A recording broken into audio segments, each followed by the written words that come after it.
Let's see how to scale up your form solutions using a SQL database and Excel for reporting. In this short video, I will demo our expense report form submitting to a SQL database via DBXL and show how Excel can pull this data back for reporting. By adding Qdabra's DBXL web service, your FormsViewer solutions can scale beyond the default limits of SharePoint libraries.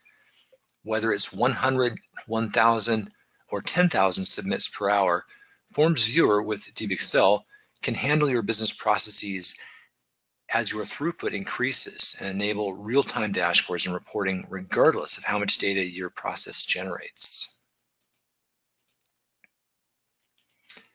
DBXL stands for Database Accelerator.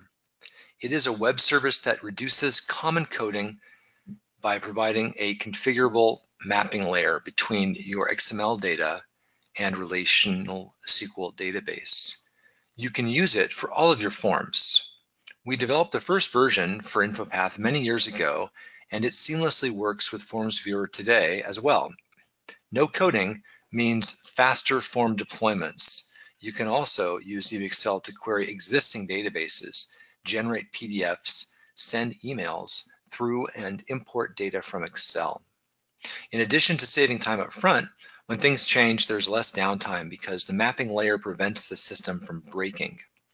When the database changes, you can just update the mapping configuration in the middle. Your form does not need to be updated and redeployed. This is very valuable for your solution development because it means minimal downtime and enables more frequent updates. Data is stored in SQL both as XML documents and SQL column data for maximum flexibility. Here is a diagram showing DBXL and how it fits into your solution. Users open forms from SharePoint and submit them back to SharePoint where they are synced with DBXL synchronization. For maximum scale, your forms can also submit directly to DBXL. DBXL maps the data to SQL and also can be configured to generate a PDF for that data to email downstream users. To install DBXL, we recommend a virtual machine. For Office 365 applications, Windows Azure is an ideal choice. For on-prem, you can use a local machine. You will also need a SQL database. SQL Server Express is free and works well for databases up to 10 gigabytes in size. For help installing DBXL or SQL, please visit our documentation on Qdabra.com under Tools. You can also email us at support@qdabra.com to schedule installation assistance. The process takes about an hour. Once you have installed DBXL, the next step is to upload your form templates and connect them to your database using DBXL's admin tool, which you see here. Here is an example of the mapping for our expense report. The mapping connects the fields in your form, which are the columns on the right here, to the column in a database table, which is what you see on the left. For repeating data, you will create a child mapping and specify a foreign key that references a parent table. The parent table is on top, the child table is down below. The expense report ID, in this case, is the foreign key.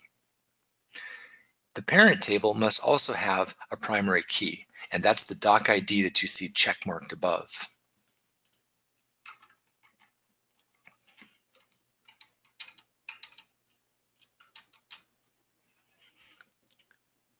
To trigger the mapping, your form, which you see here, the expense report form, will need a rule that submits to our DBXL web service. And here's the rule.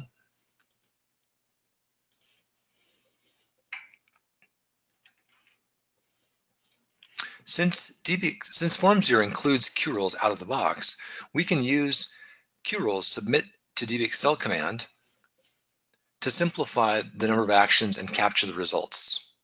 But you don't need InfoPath Designer.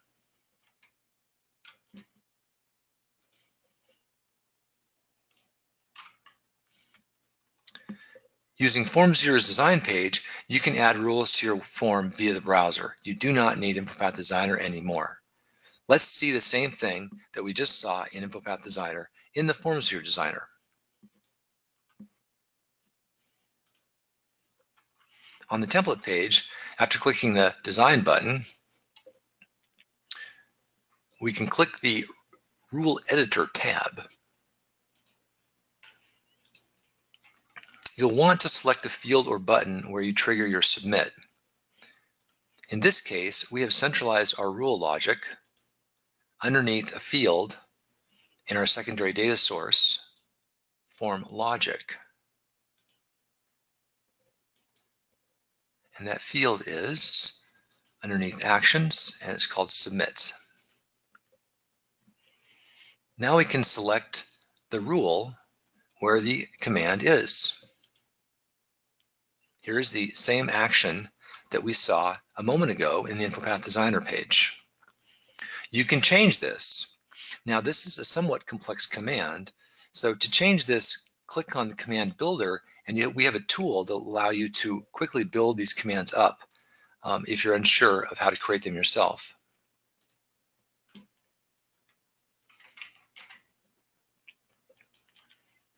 Find the command that you want, enter the parameters, and scroll down and click Copy to Clipboard. And now you can use the results in your rule actions.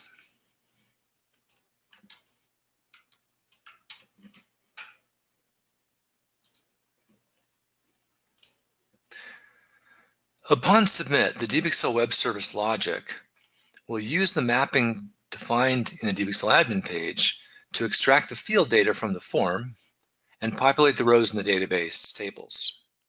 To see the data mapped to the database, you will need to remote desktop in to your Azure VM. We've done that already, and here is our remote desktop. You can see the data in the tables by right-clicking the table and choosing Select Top 1000 Rows, which I've already done.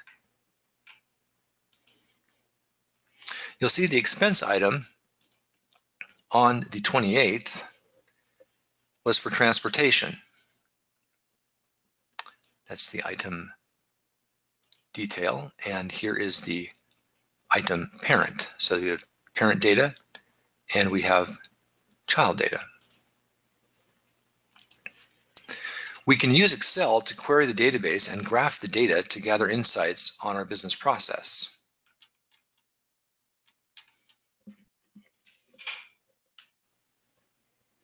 Let's switch to Excel. In Excel, it's easy to connect to SQL. Just click on Data, Get Data from Azure SQL Database. Notice that our total expenses for the sample form, so far, we have submitted $7,607 worth of expenses for March, April, May, and June. Now, let's create a new expense report and see how the data flows from the form, the expense report, to the database via DBXL and back to Excel. First, we'll switch to our site, to our expense report library, where you see that the last expense submitted was 6 days ago.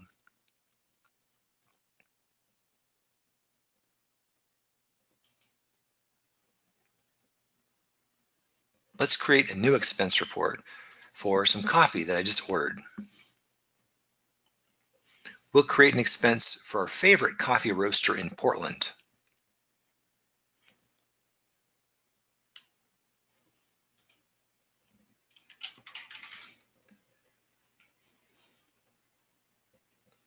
We'll add a category of office supplies.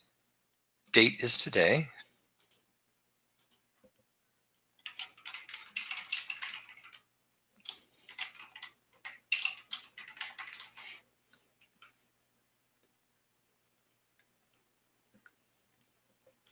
The total amount is $72 for 3 pounds of coffee. I can attach a receipt for large expenses.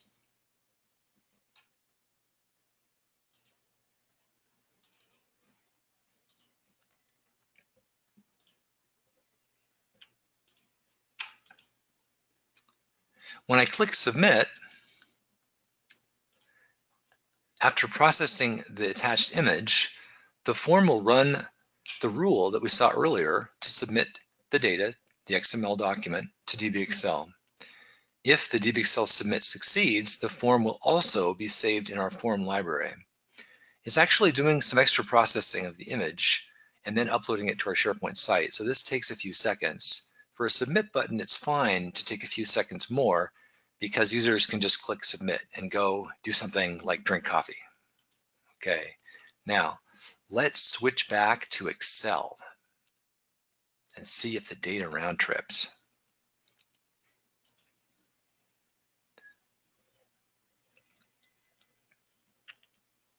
But first, notice that in our library, the submit succeeded, and there is my expense from a few seconds ago. Now, back in Excel, we're going to refresh our data. Click Data, Refresh All.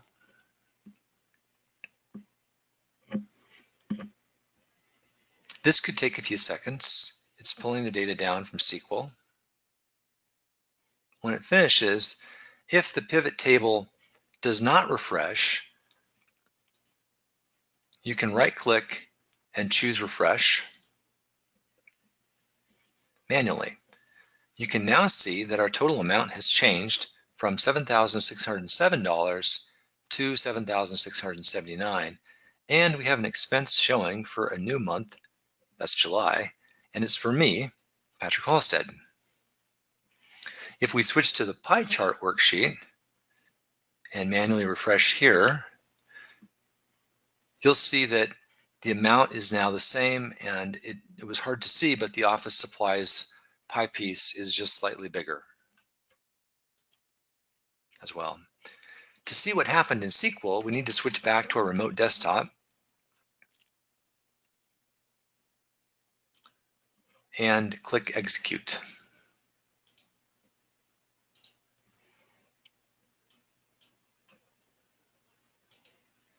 And you can see that expense now for $72. If we switch to our child table and hit Execute, and there it is.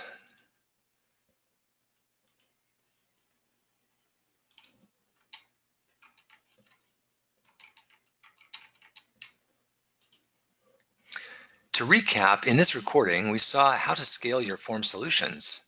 With FormsViewer and DBXL, you can transform your existing solutions to scalable data gathering processes that no longer rely on InfoPath nor the limits of SharePoint libraries. Thank you very much for watching, and please don't hesitate to contact us if you need help setting this up. It only takes an hour or so.